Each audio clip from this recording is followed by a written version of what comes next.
Not all heroes wear capes.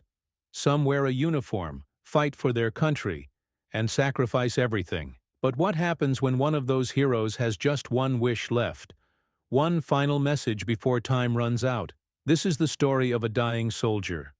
A man who had served his country with honor, seen things most of us could never imagine, and carried burdens too heavy for one person to bear.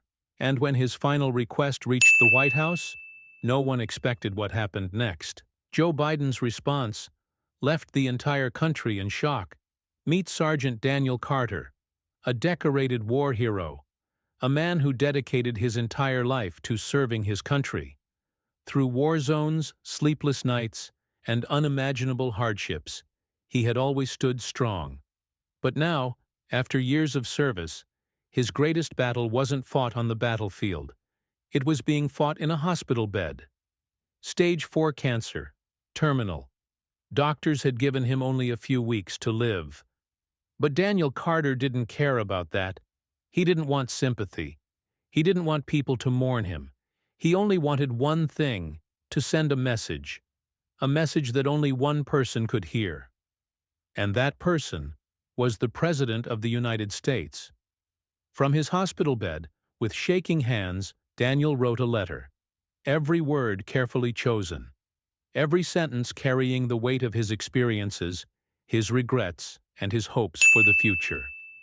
Mr. President, I don't have much time left, but before I go, I have one final request. His wife, his nurse, and even the hospital staff all read the letter, their eyes filled with emotion. It wasn't just a letter. It was a piece of his soul, poured onto the page. But would it even reach the president? Would anyone at the White House even read it?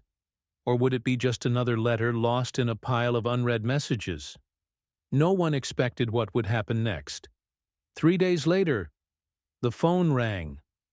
A voice on the other end of the line said something that sent shivers down Daniel's spine. Sergeant Carter, the president has read your letter, and he wants to see you, in person. No one could believe it. A dying soldier's last wish had actually reached the President of the United States. The hospital erupted with emotion. His wife broke down in tears. His fellow veterans stood in silence, their faces filled with pride. And Daniel, for the first time in months, smiled. The day arrived. A motorcade pulled up in front of the hospital. Secret Service agents walked in, clearing the way. And then, Joe Biden walked into the hospital room. For a moment there was silence. Two men from different generations stood face to face, one at the peak of his power, the other in his final moments. Daniel struggled to sit up. His body was weak, but his spirit was stronger than ever.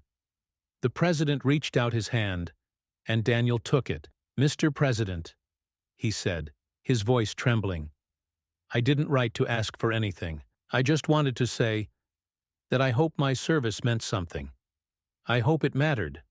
Joe Biden, visibly moved, looked at Daniel with deep respect. And then, he did something no one expected.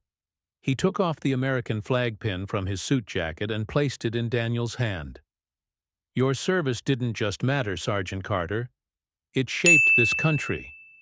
The entire room fell silent. The nurses, the doctors, even the Secret Service. Everyone was fighting back tears. And then, in that quiet hospital room, Daniel Carter smiled one last time. A few days later, Sergeant Carter passed away, surrounded by his family. But his story didn't end there, because when his funeral took place, something truly incredible happened. The President of the United States himself sent a letter, personally written, honoring Daniel's service. But that wasn't all. At the funeral, an unexpected guest arrived. A man in a dark suit, wearing a solemn expression, Joe Biden. He stood among the soldiers, not as a politician, but as a man paying respect to a hero. And then, in front of Daniel's family, he spoke words that will never be forgotten. "America is free because of men like Sergeant Carter, and it is our duty to never forget their sacrifice." The room was silent. The weight of his words hung in the air, And as the flag was folded and handed to Daniel's wife, the world knew that this hero's legacy would live on. Sergeant Carter didn't want money. He didn't want fame. He didn't ask for recognition. All he wanted was to know that his service meant something. And in his final moments, he got his answer. So what about you? What legacy do you want to leave behind? What impact do you want to make? Because at the end of the day, it's not about how much time we have. It's about what we do with the time we're given. What do you think of Sergeant Carter's story? Let us know in the comments below. And if you want more inspiring stories like this, make sure to subscribe and hit the notification bell. Because the world is full of stories, and we're here to tell them.